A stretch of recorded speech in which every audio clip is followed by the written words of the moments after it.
Guess who's back? Back again. Again. Hello everyone, which is you today. We're going to be continuing the life and suffering of insert Jason Brante. Last time we got to age 5 and we just met Nathan. So that was kind of fun, I guess. You wake up to Father's touch on your shoulder. We'll just get straight back into it. He's finally back home after a long trip. Jason, today is a special day. The day when you begin your studies. Now teachers will be coming to our home to teach you, and you must do everything they say. Be diligent in your studies, and you will go closer to the nobleman's lodge. And since you must remember this day, a present is in order. Lydia, get our little schoolboy dressed. I am taking him to the market district. This does not sound good. He's starting school. Stefan wants to come with you too, but Father shushes him sternly. This is your day. Your elder brother is hurt to hear this, but stays quiet. I want to do his roadman type voice. It's fun. An open carriage takes the two of you through the dusty, noisy city streets, a pleasant wind tussling your hair. There's a big shadow on the street. It comes from the white foliage of an enormous tree that spreads its branches all over the city. Where have we seen shadows before? They weren't good. My son, did you know that the silver tree grew from the blood of our God's own disciples? It's been growing here for hundreds of years, right in our city. It cannot be damaged or burned. Not even the clergy knows why. It probably can.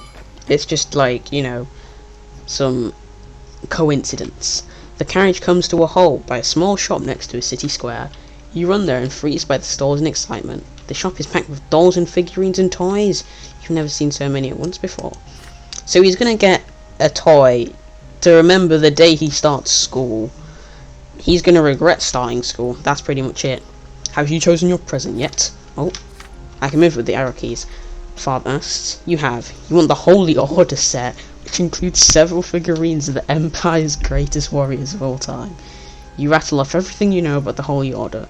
They're the ones who aided the Emperor's own forces in seizing the province of Magra and storming our city. That's how we joined the Empire. Father nods in approval, because, that's something everyone should know. Very well. War isn't your lot for now, but maybe these toy soldiers will teach you to think like a general. We will lead them into battle and study military strategy. Go ahead, take your present. He's got a military set as a present. Having said this, Father turns away to examine the box. You run to the box of toy stock soldiers, delirious with excitement. But there is a fancy-dressed boy in your way. He is about to take your warriors for himself. He elbows you aside and reaches for the box. His lot is better than our lot, so we have to respect it, don't we? Anger overcomes you and you push him from behind. Your opponent falls to the floor. The rich boy screams so loudly, everybody in the shop hears it. He hit me. A tall tower of a man looms over you. This is the boy's father. But then you feel your own father's hands on your shoulders. What happened? You press against Father, your mind more at ease now. He will protect you. Yes, you shoved the boy to the floor in front of everyone, but he tried to take your present for himself. Father turns you around to face him when he hears these words. Is this true, Jason? Did you strike the son of a nobleman? Ooh. What does this do? Willpower. It'll take away 5.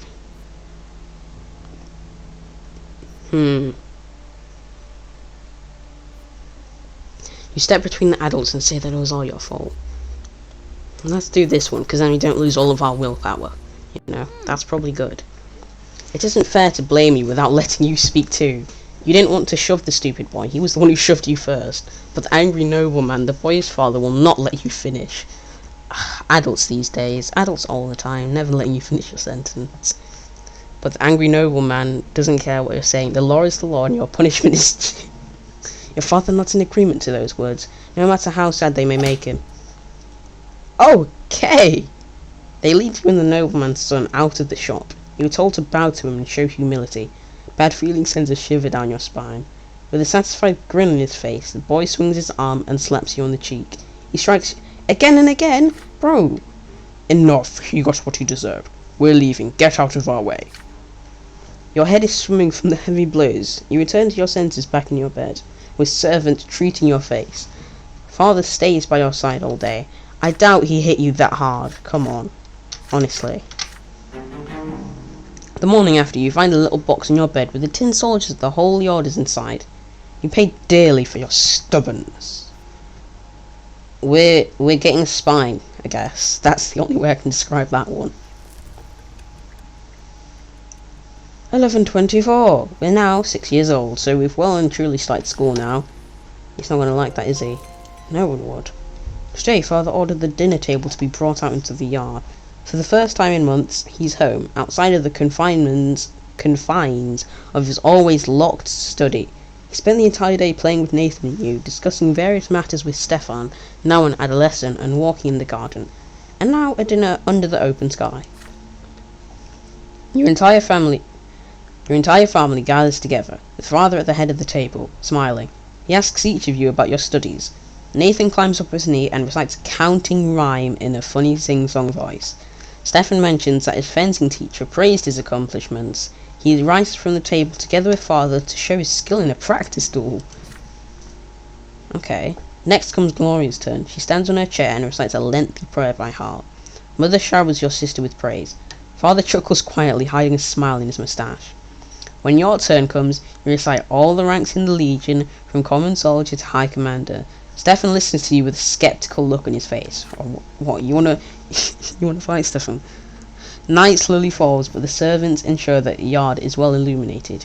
You don't feel cold in the dusk to night. It feels so good, so important. All of you are finally together, sitting at the same table. No fights, just smiles. No arguing, just pleasant small talk. Then a servant approaches Father with a letter in his hand.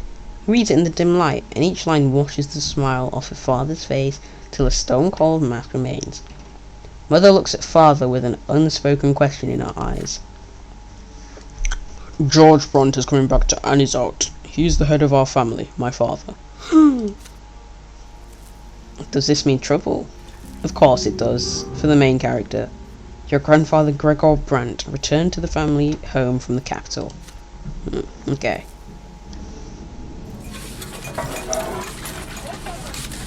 A lot of noise. Ever since the news of grandfather's impending arrival, there has not been a single day when the house has not been cleaned or decorated. Your parents anxiously make sure everything is in order. They tell you to wash your face and hands after walks and scold you for leaving books on the floor. They'll tell Gloria she will be flogged if she is ever seen hiding in the attic. They make Stefan stay in his room. Even baby Nathan gets in trouble. Everyone is on edge. Then one day, grandfather arrives. It is a grim day, so hot your neck is sticky with sweat. Father, Mother, Stefan, Gloria, you and Nathan, the entire Brandt family stands on the punch. The punch? That's what I'm going to do to Stefan if he doesn't shut up. The porch in front of the house. The house servants lined up behind you. The carriage arrives, and out steps a tall, gaunt, old man with a heavy walking stick and a heavier gaze. You cringe instinctively. Good health to you, Father. Children, greet your grandfather as you have been taught. Still trying to look like a real nobleman, are you? You can't fool me, Robert. I was the first of the Brand family to be ennobled by the mantle, and I'm the only one who remembers how to bear this burden properly. His voice kills my throat. I live honourably by my lots.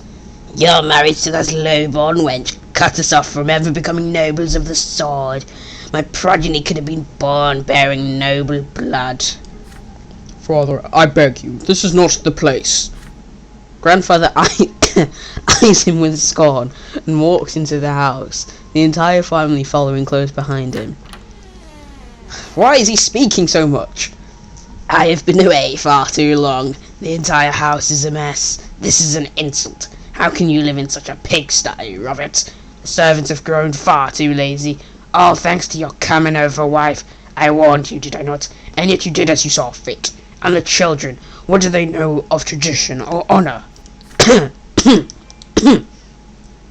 They are being raised in a virtuous family, Father. And now you're speaking like a lowborn who's content to live in humility. Twins willing, now that I am here, this will not happen again. This is not nice.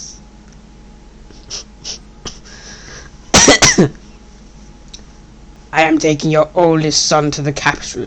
I see you cannot provide Stefan with a proper education, so I will correct your mistake. Oh, that means we don't get to do Stefan's voice. Your brother's fate has been decided just like that. Father does not object. He orders the servants to prepare Stefan for the journey. Stefan freezes in place, glancing at grandfather and father again and again. The latter puts a hand on his shoulder reassuringly. Grandfather's lips are a tight line, white with contempt. The house is examined room after room. Everything grandfather sees is showered with scorn.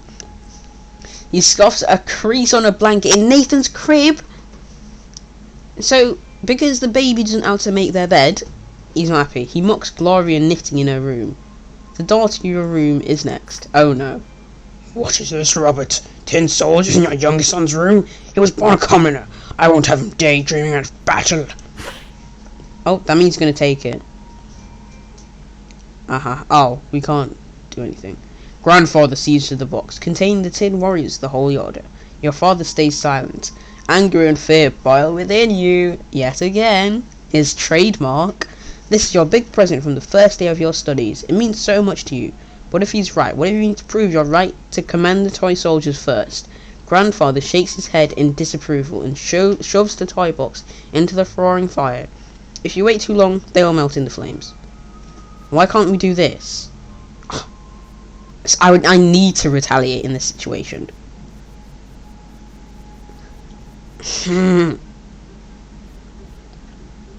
I want to strike grandfather. Overwhelmed by hopeless rage, you run to grandfather and kick him in the leg with all the strength you can muster. Yet he is immovable. Next thing you see is him leaning towering over you menacingly, his heavy walking stick in hand. You born! How dare you raise a hand to me? The blow hits home. The handle of the walking stick is as heavy as a rock. You are dazed, robbed of both hearing and sight. Down comes another blow. A sharp pain splits your head, and darkness. Your hand twitches against your will, then again and again, like it's trying to catch a flying butterfly, and then you fall into primordial void. The void takes away a part of you, one of the lives you were given to live, and it will never return. There is pain, desperation, and a sense of loss. Nothing can be done now. You fall into a pain that embraces you like a soft feather bed. You felt light, free. There are no restraints, it's just a warm glow that envelopes you in a secure embrace. The waves carry you. Their touch is soft. They delicately enshroud what was once your body. It is feeling unlike anything you have ever experienced before. Something absolute and complete. You touch something greater, the reason behind everything, the reason for your existence. Bro, this kid really just got smacked up, and he's died once. That was eventful. What's this all gonna... The younger waits further back, you do not know what is yet. The elder is nearest, he is ready to accept you. He is quiet, wise, kind, and pure. The waves pause at the elder's feet. He leans over you and plants a feather-like kiss on your forehead. The kiss spreads all over you. You are filled with unparalleled delight and bliss. You exist. You are unique. There is no one else like you. They know this, and they love you. You will never be alone. You are a part of them, a part of your family, a part of this universe. The twin gods will never leave you. They watch over you constantly. The elder softly touches you as you lie spread out amongst the waves. You float on to the top of the silver tree's spreading crown. The closer you get, the heavier you become. You turn around. He's still watching. He nods. Go. Your time has not yet come. You must return to the world now. Oh, I can choose some stuff. Wait. As you tumble down toward your body, you comprehend the true meaning of your lesser death and the divine love that's been revealed to you. Love exists not only in the hereafter, it's present in the entire design of the twins that is the origin of all life in this world. What is the manifestation of this love in your mortal life? I'm honestly thinking it's remained silent. Sudden comprehension of the love with which the entire world is imbued illuminates your mind, but then it fades away and vanishes. You regain sense. Yada yada yada. You are back. A Big Mac. French fries. All rise. He died. He's back. Just like me, every single video. Then you smell a sickly moist smell.